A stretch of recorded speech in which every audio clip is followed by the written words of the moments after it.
Allahu Allahu Allahu Allah Allahu Allahu Allah. Assalamu alaikum wa rahmatullahi wa barakatuh. Ashhadu an la ilaha illallah wahdahu la sharika lahu wa ashhadu anna Muhammadan abduhu wa rasuluhu. நிச்சயமாக வணக்கத்துக்குரிய இறைவன் அல்லாஹ், அவனை தவிர யாரும் இல்லை. அவன் தனித்தவன், நிகரற்றவன். மேலும் முஹம்மது நபி ஸல்லல்லாஹு அலைஹி வஸல்லம் அல்லாஹ்வுடைய தூதராகவும் அடியாராகவும் இருக்கிறான் என்று சாட்சி கூறுகிறேன். என்னுடைய பேர் முகமது இஸ்மாயில். நான் இஸ்லாத்துக்கு ஒரு 6 வருஷம். அதுக்கு முன்னே என்னுடைய பேர் முருகன். எனக்கு இஸ்லாத்தை தெரியறதுக்கு முன்னால இப்போ ஊடகங்கள்ல எப்படி இஸ்லாமையும் முஸ்லீம்களையும் சொல்லிட்டு இருக்காங்களோ அந்த எண்ணத்துல தான் நானும் இருந்தேன். அதுல அதிகமா நம்பிக்கை கொண்டவன் இருந்தேன். எனக்கு இந்த முஸ்லீம் அப்படின்ற ஒரு எண்ணம் கூட வராத அளவுக்கு தான் இந்த மீடியாக்கள் மக்கள் மத்தியில வச்சிருக்காங்க. இன்னமும் அப்படி இருக்கு. எல்லாம் அடிப்பு கொஞ்சம் கொஞ்சமா குறைஞ்சிட்டு இருக்கு. எனக்கு அப்போ இஸ்லாம் எப்படி அறிமுகமாச்சுன்னா, நான் ஒர்க் பண்ணிட்டு இருக்க ஒரு கம்பெனியில் என் கூட ஒர்க் பண்ணுற ஒரு சகோதரர் முஸ்லீமாக மாறி இருக்கார். அவர் பேர் ஈசா, வெறும் ஈசா. பழைய பேர் ஜெகதீசன். அவர் முஸ்லீமாக மாறின விஷயம் எங்களுக்கு தெரியுது. என் கூடவே ஒர்க் பண்ணுற ஃப்ரெண்டில் கூடவே ஒரு முஸ்லீம் ஃப்ரெண்டு ஒருத்தர் இருப்பார். அவரோட தான் நாங்கள் இருப்போம், எல்லாம் ஒன்றா பேசிகிட்டு இருப்போம். இந்த ஈசாங்கிறவர் என்ன பண்ணுவார்னா, அடிக்கடிக்கு அந்த தொழுவ நேரம் வந்ததுன்னா, வாங்க போய் தொழுவோம், டைம் ஆயிடுச்சு, வா போவோம் அப்படின்னு சொல்லிட்டு என் கூட இருக்கக்கூடிய அந்த முஸ்லீமை கூப்பிட்டு போவார். எனக்கு என்னன்னா, என்ன இவர் புதுசாக முஸ்லீமாக மாறினவர், இவர் இவரை கூட்டிகிட்டு போகிறாரு. இவன் இல்லா நேரத்தில் சொல்லுவான், ஐயோ இவர் வந்துட்டாரா, சரிடா நான் போயிட்டு வந்துடுறேன்டா அப்படின்வான். இவன் புதுசாக மாறினவர், இவர் ஏன் இந்த ஆள் என்ன லூஸ் ஆவேன், ஏன் இதை மாதிரி அப்படின்னா எனக்கு இப்போ ஒரு மத வெறின்னு சொல்லிட்டு எனக்கு அப்போதுலேருந்தே அவர் மேலே ஒரு கெட்ட அபிப்பிராயம் தான். அவரை பார்த்தா பிடிக்காது. அவர் ஏதாவது எரிஞ்சு விழுந்துட்டே இருப்பேன். அவர் ஒரு கேள்வி கேட்டால் நான் எடுக்க மாறா பதில் சொல்லிட்டு இருப்பேன். அவருக்கு ஆப்போசிட்டாகவே நடந்துட்டு இருக்குது. நானும் அவருக்கு கேவலப்படுத்துவேன். என்னன்னா, என்ன போய் முஸ்லீமாக மாட்டிய, அதுக்கு நீ செத்தே போயிருக்கலாமே, தேவையில்லாமல் நீ முஸ்லீமாக மாறதுல என்ன இருக்கு அப்படின்னு கேட்பேன். ஆனால் நான் ரொம்ப கோபமாக வெறுப்பேற்றுற மாதிரிலாம் அவரை கேட்டுட்டு இருப்பேன். அவர் கேட்கலாம் பதில் அப்படிதான் சொல்லிட்டு இருப்பேன். ஆனால் அவர் எனக்கு பதில் எப்படி சொல்வார்னா, அழகிய முறையில், நான் கோவப்படாத அளவுக்கு அவ்வளோ மென்மையாக பதில் சொல்வார். அவர் நம்ம என்ன இவ்வளோ கோபமாக அவரை கேவலப்படுத்திட்டே இருக்கோம், திட்டிகிட்டே இருக்கோம், அப்போ கூட இவர் இவ்வளோ அழகாக பதில் சொல்லிட்டு இருக்காரு, என்னதான் இவர் அப்படின்னு சொல்லிட்டு எனக்கே மனசுக்கு ஒரு மாதிரி ஆகிடும். சரி, அவர் ஏதோ கடவுளை தானே வணங்கிட்டு இருக்காரு, தப்பான வழிக்கா போயிட்டாரு, ஏதோ இதை வணங்குறாரு, இப்போ இதை விட்டுட்டு இதை வணங்குறாரு, சரி இருந்துட்டு போட்டா, நம்ம இதுக்கப்புறம் ஏதோ நம்ம கேவலமாக சொல்லிக்க தேவையில்ல அப்படின்னு நான் கொஞ்சம் அழகாக அவர்கிட்ட பேச ஆரம்பிக்கிறேன். அப்புறமா தான் அவர் எனக்கு அவர் கொஞ்சம் எனக்கு ஸ்டெப் பை ஸ்டெப்பாக சொல்கிறாங்க. என்ன சொல்கிறாங்கன்னா, நம்மளுடைய இறைவன் ஒரே இறைவன் தான், நாம் தான் கடவுளை பல வகையாக வணங்கிட்டு இருக்கோம், ஆனால் இறைவன் ஒருத்தன் தான். அவனுடைய கட்டளைகளை நம்ம படித்து பார்த்தோம்னா நமக்கு தெரியும். அவனுடைய வேதத்துங்களால் நம்மளை தெரிஞ்சுக்கணும், படிக்கணும். அப்போ தான் நம்ம எது சரியான பாதையோ அதை தேர்ந்தெடுத்துக்க முடியும் அப்படின்னும் போது அப்போவும் எனக்கு ஒரு கோவம் வந்துடும். என்ன அப்போ எங்களுடைய இதெல்லாம் தப்பா, உங்களுக்கு தான் கரெக்டாக அப்படின்னு. இல்லை முருகா, நீ படித்து பாரு, வேணா நான் கொடுக்குறேன், நீ படித்து பாரு, எங்கள் டிவிடிலாம் இருக்குது, புக்ஸ்லாம் இருக்குதுன்னு சொல்லிட்டு கொடுப்பாங்க. நானும் சரி, இவர் என்ன இவ்வளோ நாளாக சொல்லிட்டு தான் இருக்காரு, என்ன தான் இருக்குன்னு பார்ப்போம்னு சொல்லிட்டு அப்போ தான் கொஞ்சம் கொஞ்சமாக படிக்க ஆரம்பிக்கிறேன். படிக்க ஆரம்பிக்கும்போது கொஞ்சம் இன்ட்ரெஸ்டாகவும் இருந்தது. சரி, நம்ம தெரிஞ்சுக்கிட்டு திட்டுவோம், தெரியாமல் ஏன் நம்ம திட்டிகிட்டு இருக்கணும், தெரிஞ்சுக்கிட்டு அப்புறமா குறையெல்லாம் கண்டுபிடிச்சி திட்டலாம் அப்படின்னு குறைய கண்டுபிடிக்கிறதுக்காக தான் இஸ்லாத்துக்குள்ள வரேன்.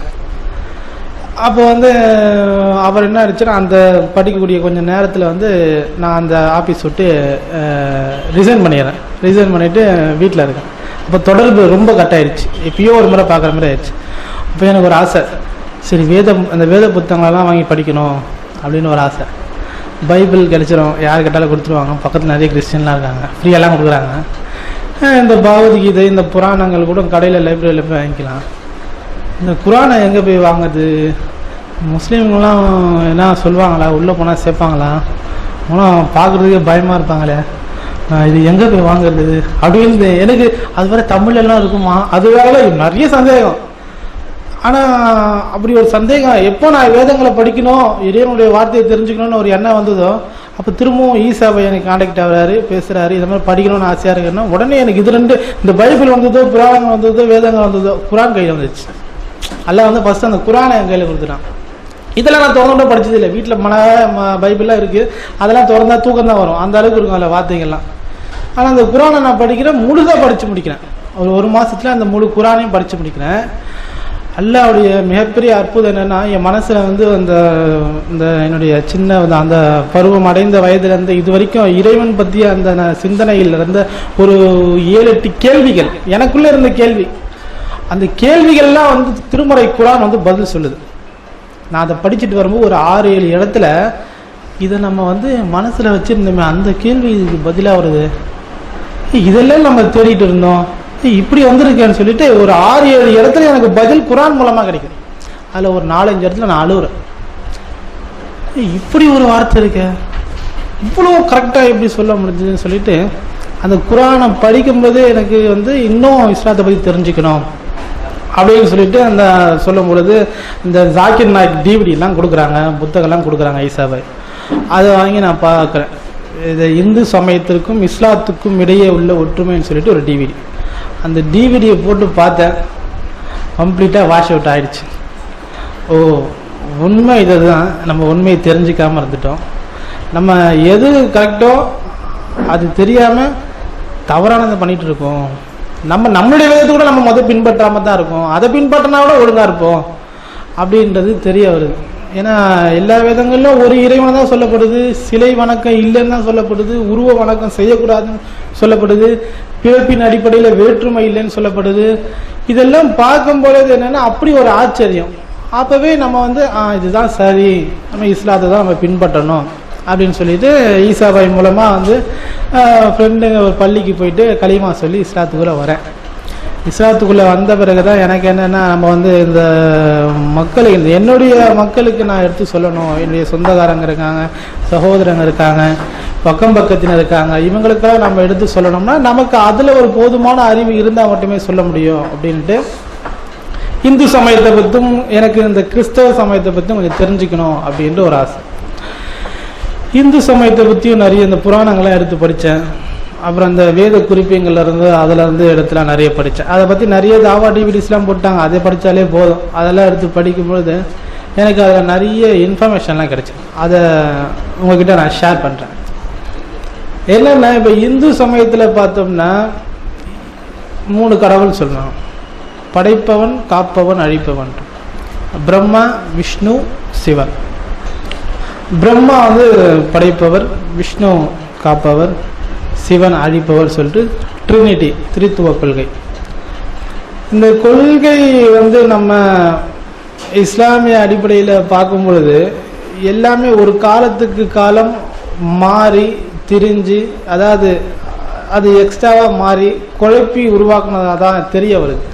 என்னுடைய சிந்தனைக்கு எப்படி தெரியுதுன்னா, அல்லாஹ் என்ன சொல்றான்னா, மனிதனை ஒரு ஆண் ஒரு பெண்ணில் இருந்தான் படைத்தோம். அல்லாஹ் வந்து உலகத்தை படைச்சிட்டு முதல்ல ஆதம் அலைஹிஸ்ஸலாத்தை படிக்கிறான். ஆதம் அலைஹிஸ்ஸலாமுடைய முதுகு விழா எலும்பின் மூலமா அவ்வா அம்மையாரை படைக்கிறான். அவங்க மூலமா அவங்களுடைய பிள்ளைகள், அவங்க மூலமா உலக சந்ததிகள் உண்டாகிறாங்க. இது வந்து இந்த இந்து சமயத்தில் நம்ம அதை கம்பேர் பண்ணி, எனக்கு என்னுடைய கம்பேர்மெண்ட் எப்படின்னா, சிவன்ற ஒரு கடவுள்னு சொல்றாங்க. அதை நீங்கள் பார்த்தோம்னா சிவனுடைய உடம்புல இருந்து பார்வதி வந்த மாதிரி, ஆதம் அலைஹிஸ்ஸலாம் சொல்ற மாதிரி சிவன் உடம்புல இருந்து பார்வதி, சிவன் பாதி சக்தி பாதி. அவங்களுக்கு வந்து 2 பிள்ளைங்க பார்க்குறாங்க. 2 பேரும் என்ன பண்ணுறாங்கன்னா, அந்த பழத்துக்காக சண்டைப்பட்டு ஒருத்தர் இன்னொருத்தரை துரத்தி விட்டு அப்படி இந்த குடும்பம் 2 ஆயிடுது. ஆதம் அலைஹிஸ்ஸலாம் அதோடைய ஸ்டோரியும் பார்க்கும் பொழுது ஆதம் அலைஹிஸ்ஸலாமுடைய மகன்கள் 2 பேரும் சண்டைப்பட்டுப்பாங்க. யாருக்காக? பெண்ணுக்காக சண்டைப்பட்டு ஒருத்தர் இன்னொருத்தரை கொலை பண்ணிடுவாங்க. அதாவது ஒரு காலத்துக்கு முன்னே அந்த உண்மைகள் தான் காலப்போக்கில் மறைஞ்சு அதை அப்படியே முன்னோர்களை கடவுளாக்கி கடவுளை இப்போ வணங்கிட்டு இருக்காங்கன்ற மாதிரி என்னுடைய ஒரு சின்ன இது. எப்படி இப்போ இன்னும் அந்த விஷ்ணுன்னு பார்க்கும்பொழுது என்னென்னா, விஷ்ணுன்னா இவங்க அல்லான்ற அந்த அதான் இறைவனை வந்து இவங்க வந்து விஷ்ணுன்னு சொல்லி, அல்லாஹ் எப்படி ஒவ்வொரு காலகட்டத்துக்கும் இறை தூதர் மூலமா நல்ல உபதேசத்தை மக்களுக்கு சொல்றாரோ, அத மாதிரி விஷ்ணு என்னன்னா ஒவ்வொரு காலகட்டத்துக்கும் ஒரு ஒரு அவதாரங்களை வந்து மனிதனை காப்பாத்துற மாதிரி. இது எழுதி வச்ச கதை தானே, அதான் சொல்றேன். அது ஒவ்வொரு அவதாரங்களா கொண்டு மக்களை அந்த தவறானதுல இருந்து காப்பாத்துறதுக்காண்டி வரும். இந்து புராணங்களை பார்க்கும்போது 10 அவதாரங்கள் சொல்லப்பட்டிருக்கும் விஷ்ணுக்கு. கடைசி அவதாரம் கல்கி அவதாரம் சொல்லிட்டு, அதுக்கு முன்ன கிருஷ்ண அவதாரம் 9 அவதாரம் கம்ப்ளீட் ஆயிருக்கு, இன்னும் கடைசி அவதாரம் வரல, அது கல்கி இன்னும் கடைசி காலத்தில் வருவாங்க அப்படின்னு சொல்லிட்டு வரலன்றாங்க. இந்த அவதாரங்கள்லாம் என்னென்னா, அவதார புருஷர்கள் கடவுள் வந்து அவதாரமாக வந்து மனிதர் இந்த பூமியில் இருக்கக்கூடிய அநியாயங்களை காப்பாற்றுறதுக்கு சரி பண்ணுறதுக்காண்டி அவதாரமாக வந்து காப்பாற்றுறாங்கன்ட்டு. இது இஸ்லாமிக் வியூவில் பார்க்கும்போது என்னென்னா, அல்லாஹ் வந்து ஒவ்வொரு காலகட்டத்துக்கும் ஒவ்வொரு சமுதாயத்துக்கும் திருத்தூதர்கள் மூலமாக வேதத்தை கொடுத்து நல்ல உபதேசத்தை செய்கிறான், தீமையிலிருந்து நன்மையின் பக்கம் அழைக்கிறது. நீங்கள் இந்துவுடைய அந்த அவதாரங்கள் முதல் அவதாரத்தையும் நூஹ் அலைஹிஸ்ஸலாம் முதல் இறை தூதரை பார்த்தோன்னா சேம் ஸ்டோரி தான் இருக்கும், எந்த டிஃப்ரெண்ட்டுமே இருக்காது. பேர் முத கொண்டு ஒரு பெரிய ஜலப்பிரளயம் உண்டாகும். அப்போ வந்து அந்த முனிவர் வந்து சொல்லுவாங்க, அந்த முனிவர் பேர் வந்து நியூ. அந்த முனிவர் வந்து ஒரு கப்பலை கட்ட சொல்லுவாங்க, அந்த கப்பலை கட்டுவாங்க. அந்த கப்பலில் வந்து எல்லாருமே வந்து உட்காந்துப்பாங்க, ஒவ்வொரு ஜோடியாக உட்காந்துப்பாங்க. உலகம் ஃபுல்லாக ஜலப்பிரளயம் உண்டாகி அழிஞ்சிருவாங்க. கடைசியாக அந்த கப்பலில் இருந்தவங்க மட்டும் காப்பாற்றுவாங்க. இதுதான் வந்து நூஹ் அலைஹிஸ்ஸலாம் முடியாத அந்த ஸ்டோரியும் அதை சொல்லி. இதில் என்ன ஒரு வித்தியாசம்னா, கப்பலை இயக்கிட்டு போனது வந்து ஒரு மீன் தான் வந்து அந்த கப்பலுக்கு முன்ன இயக்கிட்டு போகும். அந்த மீனை சுற்றி பாம்பு கயிறா கட்டப்பட்டு முன்பாக வந்து மீனை பிடிச்சிருக்கும். அந்த மீன் வந்து கப்பலை இழுத்துட்டு போகும். அதாவது விஷ்ணு வந்து மீன் அவதாரமாக வந்து அந்த பாம்போட முடிச்சு போட்டு கப்பலை, அதாவது இறைவன் அல்லாஹ் என்ன சொல்றான், கப்பலை என்னுடைய கட்டுப்பாட்டில் நான் வழி நடத்தினோம். அந்த ஸ்டோரியை வந்து அதை அப்படியே கொஞ்சம் மாற்றி போட்ட மாதிரி இது. இந்த இடையில இருக்கக்கூடிய எல்லா அவதாரங்களும் அது மாதிரி அது வந்து என்னன்னா, இதுக்கு முன்னே வாழ்ந்த முனிவர்கள் ரிஷிகள் போட்டு அந்த அவதாரங்கள்லாம் படிக்கும்போது அது நமக்கு தெரிய வரும். கடைசியாக கல்கி அவதாரம் சொல்லியிருப்பாங்க, இறைவனுடைய இறுதி அவதாரம் சொல்லிட்டு, அது இன்னும் வரல அப்படின்னு சொல்றாங்க. ஆனால் அதை பற்றி முன்குறிப்புகள்லாம் கல்கி புராணம், பகவத புராணம், பவிஷ்ய புராணம்னு சொல்லிட்டு நிறைய புராணங்களில் கல்கி அவதார புருஷர் எப்படி இருப்பாருன்னு சொல்லப்பட்டிருக்கு. அது இந்த புராணங்கள்லாம் நம்ம இப்போ எடுத்து படித்தோம்னா முஹம்மது நபி ஸல்லல்லாஹு அலைஹி வஸல்லமுடைய அத்தனை கேரக்டரும் அத்தனை தன்மைகளும் அதில் அப்படியே இருக்கும். அதில் நான் உங்களுக்கு ஒரு சின்ன எக்ஸ்ப்ளனேஷன் நான் உங்களுக்கு சொல்கிறேன். அந்த கல்கி புராணத்திலும் பாகவத புராணத்திலும் சொல்லப்பட்டிருக்கு. அவரை பற்றின எக்ஸ்ப்ளனேஷன் எப்படின்னா, அவர் பாலைவன பிரதேசத்தில் பிறப்பார். அந்த முனிவர் பாலைவன பிரதேசத்தில் பிறப்பாங்க. இந்தியாவில் பாலைவன பிரதேசம்லாம் கிடையாது. உலகத்திலே பாலைவன பிரதேசம்னா அது சவுதி அரேபியா தான். அவர் ஊர் தலைவரின் வீட்டில் பிறப்பாங்க அப்படின்னு சொல்லப்பட்டிருக்கு. முஹம்மது நபி ஸல்லல்லாஹு அலைஹி வஸல்லம் ஊர் தலைவருடைய வீட்டில் தான் பிறந்தாங்க.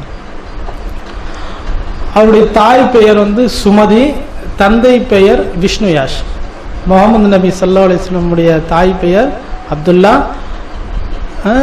தாய் பெயர் ஆமினா, தந்தை பெயர் அப்துல்லா. இந்த வார்த்தைகள் மொழி வித்தியாசம். விஷ்ணு யாஷ்னா, விஷ்ணுனா இறைவன், யாஷ்னா அடிமை, அதாவது இறைவனுடைய அடிமை. முஹம்மது நபி ஸல்லல்லாஹு அலைஹி வஸல்லமுடைய அப்பா பேர் அப்துல்லா, அப்துல்லா அடிமை, அல்லானா இறைவன், இதனுடைய அடிமை. அதே மாதிரி அன்னை பெயர் வந்து சுமதின்னு இருக்கும், இதில் ஆமினா. ரெண்டுத்துக்கும் அர்த்தம் சாந்தி, சமாதானம், அமைதின்னு தான் பேரும் பொருந்தும். அது பிறகு இவர் இந்த முனிவர் குமிடி வைத்திருக்க மாட்டார், தாடி வைத்திருப்பார். அதாவது எல்லா ரிஷிங்களும் வந்து குடும்பி வச்சிருந்தாங்க. இந்த இறுதி ரிஷி வந்து குடும்பி வைத்திருவராக இருக்க மாட்டார், தாடி வைத்திருப்பார். முஹம்மது நபி ஸல்லல்லாஹு அலைஹி வஸல்லம் தாடி வச்சிருந்தாங்க, நம்மளும் அந்த தாடி வச்சிருக்கோம். இவர் வலது கரங்களில் வாள் ஏந்தி போர் செய்யக்கூடியவராக இருப்பார். முஹம்மது ஸல்லல்லாஹு அலைஹி வஸல்லம் போர் செய்தவங்க தான் இருந்தாங்க. இந்த ரிஷி ஒட்டகத்தின் மீது வருவார், குதிரையின் மீது வருவார், சவாரி செய்பவராக இருப்பார். பிராமணர்கள்லாம் ஒட்டகத்து மேல ரிஷி குதிரை மேலாம் வரக்கூடாது, அது ஒரு அவங்களுக்கு ஒரு தீட்டுன்னு சொல்லுவாங்க. ஆனால் கடைசியாக வரக்கூடியவர் வந்து ஒட்டகத்து மேலே குதிரை மேலாம் வருவாங்க. முஹம்மது நபி ஸல்லல்லாஹு அலைஹி வஸல்லம் ஒட்டகத்தின் மீது வந்தாங்க, குதிரையின் மீது வந்தாங்க, போர் செய்தாங்க. அவருக்கு ஒன்றுக்கு மேற்பட்ட மனைவிகள் திருமணம் முடிப்பார்கள். முகமது நபி ஸல்லல்லாஹு அலைஹி வஸல்லம் ஒன்றுக்கு மேற்பட்ட மனைவியை திருமணம் முடிச்சாங்க. அவர் லிங்க சேதனம் செய்திருப்பார். லிங்க சேதனம் அதாவது சுன்னத்து, விருத்த சேதனம் செய்திருப்பார். விருத்த சேதனம் செய்ததும் ஒரு முஸ்லிம் மட்டும்தான். அவர் கூட்டத்தாரும் அவ்வாறு இருப்பார்கள், அவங்களும் பின்பற்றுவாங்க. இவர்கள் பிரார்த்தனைக்கு அழைப்பு கொடுப்பார்கள். அதாவது இப்போ கோவிலில் மணி அடித்து பண்ணுறது, சர்ச்சில் வெள்ளை அடிக்கிறாங்க அந்த ப்ரேயர் டைமில், அது மாதிரி இவங்க வந்து பிரார்த்தனைக்கு அழைப்பு கொடுப்பாங்க, கத்துவாங்க. முஸ்லீம்கள் வந்து பிரார்த்தனைக்கு தொழுகைக்கு முன்னாடி பாங்க சொல்லி அழைக்கிறாங்க. இதுவும் பொருந்தது. அவர்கள் முசல்மான் என்று அழைக்கப்படுவார்கள், அவங்கள முஸ்லீம்னு சொல்லப்படுவாங்க. அந்த ரிஷியின் பெயர் முஹம்மத். அவர் முஹம்மது நபி ஸல்லல்லாஹு அலைஹி வஸல்லம் பேரும் வந்து தெளிவாக, இந்த அளவுக்கு தெளிவாக இருந்ததை நம்ம இன்னும் பார்க்கல. அதான் வித்தியாசம். இந்த அளவுக்கு தெளிவாக ஒரு உண்மையை நம்ம பார்க்கல, தெரிஞ்சிக்கல, படிக்கலை. அது தெரிஞ்சிட்டனால இஸ்லாத்துக்கு வந்தேன். இதை மாதிரி நிறைய இடத்துல முஹம்மது நபியை பற்றி சொல்லப்பட்டிருக்கு. இன்னொரு விஷயம் என்னன்னா, பிரம்மான்னு சொல்றாங்க. பிரம்மா என்று படைக்கும் கடவுள் சொல்றாங்க. ஆனா இந்த பிராமணர்கள் என்ன சொல்லுவாங்கன்னா, பிரம்மருடைய தலையிலிருந்து வந்தவங்க, பிரம்மருடைய கையிலிருந்து வந்தவங்க, தொடையிலிருந்து வந்தவங்க, காலில் இருந்து வந்தவங்க. அதாவது பிரம்மர் மூலமாக தான் மனிதர்களுடைய எல்லாருமே வந்தாங்க. தலையிலிருந்து வந்தவங்க பிராமணர்கள், கையிலிருந்து வந்தவங்க சத்திரியர்கள், தொடையிலிருந்து வந்தவங்க வைசியர்கள், காலிலிருந்து வந்தவர்கள் சக்கிலியர்கள், அதுக்கும் கீழே இருந்து வந்தவங்க சண்டாளர்கள். இதை மாதிரி பிரித்து வச்சிருக்காங்க. ஆனால் சத்திரியர்கள் வைசியர்கள்ன்றவங்க யாருன்னா, பூநூல் அறிந்த போராளிகள் சத்திரியர்கள், பூநூல் அணிந்த வியாபாரிகள் வைசியர்கள், பூநூல் அணியாத அனைவரும் சூத்திரர்கள். யார் பூநூல் அணிலையோ, அந்த ஆரிய கலாச்சாரத்துக்குள்ள இல்லையோ, மற்ற எல்லாருமே சூத்திரர்கள். சூத்திரர்கள்னா என்ன அர்த்தம்னா, அந்த அர்த்தத்தை கேட்டாலே கீழே இடிச்சுக்கணும், அப்படி ஒரு கேவலமான அர்த்தம் இருக்கும். என்னன்னா, தாசி மகன், விரட்டடிக்கப்பட்ட சமுதாயம், தோற்கடிக்கப்பட்டவர்கள், தீண்டத்தகாதவர்கள் அப்படின்னு இன்னும் கேவலமா நிறைய அதுக்கு எக்ஸ்பிளனேஷன். இதுதான் சூத்திரர்கள்னா என்ன அர்த்தம்னா, பிரம்மா சரஸ்வதி இந்த ரெண்டு வார்த்தையும் நம்ம இந்த பைபிளில் நம்ம பார்க்கும் பொழுது, அதாவது பைபிள் குரானுக்கு முன்னாடி வந்த பெயர்கள்லாம் அதில் இருக்கு. அதனால அதில் பார்க்கோம்னா, இப்ராஹிம் நபியை வந்து ஆப்ராம் அப்படின்னு சொல்லப்பட்டிருக்கு. ஆப்ராம், ஆப்ராம்ங்கிற வார்த்தையை அப்படியே திருப்பி பாருங்களேன், பிரம்மான்னு இருக்கு. முன்னாடி இருக்க ஆவத்துக்கு கடைசியாக பாருங்க பிரம்மா. சாரா அம்மையார் வந்து சாரா அம்மையார், அதுதான் அப்படி சரஸ்வதி அம்மையார். அவங்களுக்கு 4 பிள்ளைங்க பிறந்த மாதிரி இதில் 4 பிள்ளைங்க இருக்கும், இதில் 4 வேதங்கள் இருக்கும். எப்படி வந்து இறை தூதர்களை கடவுளாக்கலையோ, அதே மாதிரி இந்து சமயம் வந்து பிரம்மரை கடவுளாக்கல, பிரம்மரை வந்து வணங்கக்கூடாதுன்னு ஒரு எண்ணம். இதை மாதிரி உண்மைகள் தான் காலப்போக்கில் மாறி தெரியாம குழம்பி அதையே வந்து கடவுளாக்கி மனிதர்கள் வணங்கிட்டு இருந்தாங்க. ஆனால் வேதங்கள் என்ன சொல்லுதுன்னா, இறைவன் ஒரே ஒரு இறைவன் தான், அவன் கற்பனைக்கும் அப்பாற்பட்டவன், அவனை மட்டுமே வணங்க வேண்டும், அவனுக்கு இணையா யாரையும் எதையும் வணங்கக்கூடாது. சொர்க்கம் நரகம் உண்டு, சொர்க்கத்தை பற்றி விமர்சிக்குது, நரகத்தை பற்றி விமர்சிக்குது. ஒவ்வொரு மனிதனும் ஒரு முறை தான் பிறக்கிறாங்க, இன்னொரு முறை பிறக்கிறது கிடையாது, மறுஜென்மம் கிடையாது. இதுதான் இந்து சமயத்தை சொல்லுது. ஆனால் நம்ம வந்து முன்னோர்களுடைய அடிப்படையில் நாம் உண்மையை தெரிஞ்சிக்காத காரணத்தினால தேவையில்லாமல் நம்முடைய செல்வத்தையும் நேரத்தையும் செலவு செஞ்சுட்டு அற்ப பொருட்களை, தவறி கீழே விழுந்தா அதான் உடைஞ்சு போகிற ஒரு அற்பமான பொருட்களை வணங்கிட்டு இருக்கோம். ஆனால் அகிலத்தையும் படைத்த வல்ல இறைவனை தான் நம்ம வணங்கணும்னு சொல்லி தான் எல்லா விதமும் சொல்லுது. இதை மாதிரி நான் இருக்கும் அந்த நாளில் வந்து எப்படின்னா, எனக்கு கிறிஸ்தவத்தில் பற்றியும் அதிகமான ஈடுபாடு. ஏன்னா என்னுடைய ஃப்ரெண்ட்ஸ் எல்லாம் மோஸ்ட்லியாக கிறிஸ்டின் தான் இருப்பாங்க. அதனால் எனக்கு கிறிஸ்தவத்தில் அதிகமான ஈடுபாடு. அந்த சர்ச்சுக்கெலாம் போவேன், கொள்வேன், நியூ இயருக்கு, இந்த கிறிஸ்மஸ்க்கெலாம் போயிட்டு வருவேன். எனக்கு இதெல்லாம் வந்து இஸ்லாத்துக்கு வந்த பிறகு தான் எனக்கு படிக்கணும்னு தோணுது. ஏன்னா நான் என்னுடைய ஃபேமிலிக்கு நான் எடுத்து சொல்லணும். நான் எடுத்து சொல்லணும்னா இது கொஞ்சமாக எனக்கு தெரிஞ்சால் தான் நான் சொல்ல முடியும். அதனால் படிக்க ஆரம்பித்தேன், இந்த பைபிளை படிக்க ஆரம்பித்தேன். பைபிளை பொறுத்த வரைக்கும் பார்த்தோம்னா பழைய ஏற்பாடு புதிய ஏற்பாடு ரெண்டாக இருக்குது. இது வந்து அதிகமாக பேர் எல்லாருக்கும் தெரிஞ்சிருக்கும். இதில் முக்கியமான விஷயம் என்ன சொல்கிறேன்னா, கிறிஸ்தவத்துக்கும் இஸ்லாத்துக்கும் உள்ள அந்த இடையில பிரிஞ்ச ஒரு முக்கியமான விஷயம் என்னென்னா, சேம், அதாவது ஆதம் அலைஹிஸ்ஸலாமும் அவ்வாவையும் இறைவன் படைக்கிறான், சொர்க்கத்தில் விடுறான், தடுக்கப்பட்ட மரத்தை நெருங்காதீங்கன்னு சொல்கிறான். ஆனால் அந்த மரத்தை நெருங்கி கனியை சாப்பிட்றாங்க, அவங்க தவறு செய்கிறாங்க. அப்போது இஸ்லாம் என்ன சொல்லுதுன்னா, அவங்களுக்கு சொர்க்கத்திலிருந்து இறக்கி பூமிக்கு அனுப்பி குறிப்பிட்ட காலம் நீங்கள் வாழ்வீங்க, அங்கேயே மரணிப்பீங்க, என்னுடைய புறத்திலிருந்து உங்களுக்கு நல்ல உபதேசம் வரும், அதை நீங்கள் பின்பற்றி வாழ்ந்தீங்கன்னா இழந்த அந்த சொர்க்கத்தை மீண்டும் திரும்பி வருவீங்க. இது இஸ்லாம் சொல்லக்கூடிய வியூ. இது கிறிஸ்தவத்தில் என்ன சொல்லுதுன்னா, அந்த பழத்தை சாப்பிட்டு அது பிறகு என்ன ஆகுதுன்னா, கர்த்தர் வந்து 2 பேரும் சபிச்சதா சொல்லுது. ஆண்களையும் அந்த ஆபிரகாம் இது ஆதம் அலைஹிஸ்ஸலாம் சபிச்சாங்க, ஏவா அம்மையாரையும் சபிச்சதா சொல்கிறாங்க. என்ன அந்த சாபம்னா, ஆணுக்கு என்ன சாபம்ன்றது வந்து உழைத்து வேர்வை சிந்தியாத வரைக்கும் உன்னால் உண்ண முடியாது. பெண்ணுக்கு என்ன சாபம்னா பிரசவ வேதனை சாபம், அந்த பிரசவ வலி சாபம். இந்த 2 சாபம் விட்டது யாருன்னா அகிலங்களை படைத்த இறைவன் அப்படின்னு சொல்றாங்க. அப்போ சாபத்தின் அளவு கூட நம்ம கொஞ்சம் பார்க்கணும். ஏன்னா அப்போ வந்து நம்ம நம்புறோம்னா அப்போ அந்த உண்மை வந்து கரெக்டாக இருந்தால் தான் நம்பணும்.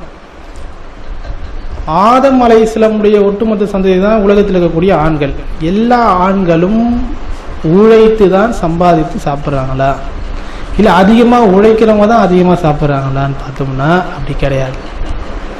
இன்னைக்கு நம்ம பார்க்குறோம், முதலாளி ஏசி ரூமில் உட்காந்துட்டு இருக்காரு, வீட்லேயே படுத்து தூங்குறாரு, ஒரு ஃபோனை போட்டு சொல்கிறாரு, அவர் ஒன்றும் உழைக்கலை, வேர்வையும் சிந்தலை, உழைப்புனா என்னன்னே தெரியாதவங்க சாப்பிட்டுட்டு இருக்காங்க. ஆனால் அதிகமாக உழைச்சி கஷ்டப்படுறவங்களாம் சாப்பிட முடியல. இந்த சாபம் எப்படி, இதுதான் இறைவனுடைய சாபமாக இருக்குமானா அது மிகப்பெரிய சந்தேகமாக இருக்குது. இது எப்படி இறைவனுடைய சாபம்னு சொல்கிறாங்க, இது வந்து கரெக்டாக இல்லையே. அப்போ எப்படின்னு நம்ம யோசிக்க வேண்டியதாக இருக்கு. ஏவாள் பெண்ணுக்கு கொடுத்த சாபம்னா பிரசவ வலி, பிரசவ வேதனை. உலகத்தில் எல்லா பெண்களுக்கும் பிரசவம் வருதில்லை. ஒரு சிலருக்கு 2 குழந்தை பிறகு, ஒரு சிலருக்கு 1 குழந்தை பிறகு, ஒரு சிலருக்கு குழந்தையே பிறக்காமல் போயிடுது, ஒரு சிலர் அபார்ஷன் பண்ணுறாங்க, ஒரு சிலர் வந்து குழந்தை கட்டுப்பாடு பண்ணுறாங்க. இப்படிலாம் நடக்குது. இது வந்து இறைவனுடைய சாபம்னும் போது எல்லாருக்கும் அஃபெக்ட் ஆகணும், சேமாக அஃபெக்ட் ஆகணும். அப்போது ஒரு குழந்தை பிறக்கிறவங்களுக்கு 1 முறை சாபம், 2 குழந்தை பிறக்கிறவங்களுக்கு எக்ஸ்ட்ரா சாபம்னா அது எப்படின்னு யோசிக்கிற மாதிரி. சரி, இந்த மனிதர்கள் தான் இப்படி வருதுன்னு வந்து கன்னியாஸ்திரியாக இருக்காங்க, அவங்க வந்து அந்த சாபத்தை அவங்களே தடுத்துக்கிறாங்களா? அப்போ இறைவனுடைய சாபத்தை. சிலர்கள் கல்யாணம் பண்ணாமல் இருக்காங்க, சிலருக்கு குழந்தை பிறக்காமல் இருக்குது. இதெல்லாம் எப்படி? அப்போ இது இறைவனுக்கு கொடுத்த சாபமாக இருக்குமானா பெரிய யோசிக்கக்கூடிய விஷயமா இருக்கு. சரி, மனிதர்கள்லாம் அப்படி இருக்குன்னு பார்த்தா கோழி, ஆடு, மாடு இது எல்லாமே தான் கொட்டி போடுறது, எல்லாருக்கும் தான் பிரசவ வலி வந்தது. இதெல்லாம் அந்த பழத்தை சாப்பிட்டுச்சான்னா அதுவும் ஒரு மிகப்பெரிய கேள்வியாக இருக்குது. இப்படி இந்த ஆரம்பமான அந்த பேசிக் இன்ஃபர்மேஷனே வந்து மிகப்பெரிய ஆட்டங்கள்.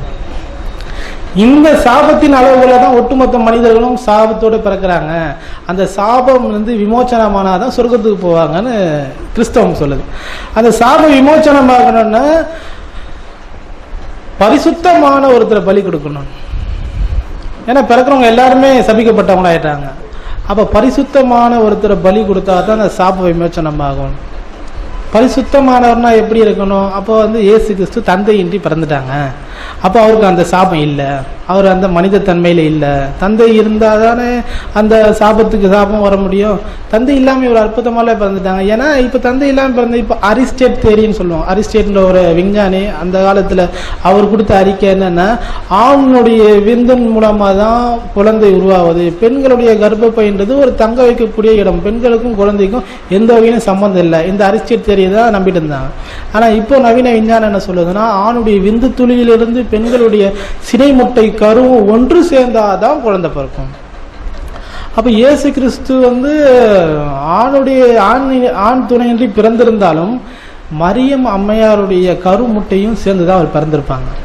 அப்ப அவருக்கும் அந்த சாபத்தோடு தான் பிறந்திருக்காரு. அப்ப அவர் எப்படி அந்த சாபத்துக்கு வந்து விமோச்சனமா வர முடியும் அப்படின்னு சொல்லிட்டு நிறைய கேள்விகள்லாம் இருக்கு. இந்த கேள்விகள் எல்லாம் வந்து எப்படின்னா இதை நம்ம வந்து யோசிக்க வேண்டிய விஷயம். இதனால் எனக்கு அந்த குரானை படிக்கும்போது குரான் நல்லா தெளிவாயிடுச்சு நமக்கு. இதை வந்து ஏன்னா பைபிளை வந்து இறைவனை கர்த்தர் என்ன சொல்கிறாங்கன்னா வசனங்களை தேடி படிங்கன்னு. ஆனால் குரான் அப்படி சொல்ல, இது வேதம், இதில் எந்த சந்தேகமும் இல்லை, இதில் சந்தேகமே இல்லாத வேதம்னு அல்லாஹ் சொல்கிறான். அதனால் இந்த இஸ்லாம்ன்றது வந்து எப்படின்னா அதை படிக்க படிக்க நமக்கு தெரியுது. நிறைய பேர் அதை தெரிஞ்சிக்காம அப்படின்னு இருக்காங்க. இந்த குர்ஆனில் வந்து நிறைய அறிவியல் விஞ்ஞானபூர்வமான அத்தாட்சிகள் இது எல்லாமே நம்ம படிக்கும் பொழுது இது சந்தேகம் இல்லை அப்படின்னு சொல்ல வேண்டிய விஷயம் நமக்கு தெரியுது. அதனால் இந்த குர்ஆனை வந்து முடிஞ்ச வரைக்கும் நம்ம மற்றவங்களுக்கு ஷேர் பண்ணணும், தெரியாதவங்களுக்கு கொண்டு போய் சேர்க்கணும், தவறான இன்ஃபர்மேஷன் கொண்ட மனிதர்களுக்கெல்லாம் நம்ம சரியான இன்ஃபர்மேஷன் கொடுக்கணும். இதுதான் வந்து நம்முடைய முதல் பணியாக இருக்கணும். ஏன்னா இறை தூதருடைய பணியாது, அந்த பணியை நம்ம செய்ய ஆரம்பிச்சிடணும். இன்ஷா அல்லாஹ் இஸ்லாத்தை மக்களுக்கு எத்தி வைக்கிறது ஒரு முதல் பணியாக இருக்கணும்னு சொல்லிட்டு என்னுடைய உரையை நான் முடிவு செய்கிறேன். வாயில்தாவானா அல்ஹம்துலில்லாஹி ரப்பில் ஆலமீன். அஸ்ஸலாமு அலைக்கும். على شام الهوى بعيون مظلوم مناضل وأذوب في ساحاتها بين المساجد والمنازل رباه سلم أهلها واحمل مخارج والمداخل واحفظ بلاد المسلمين.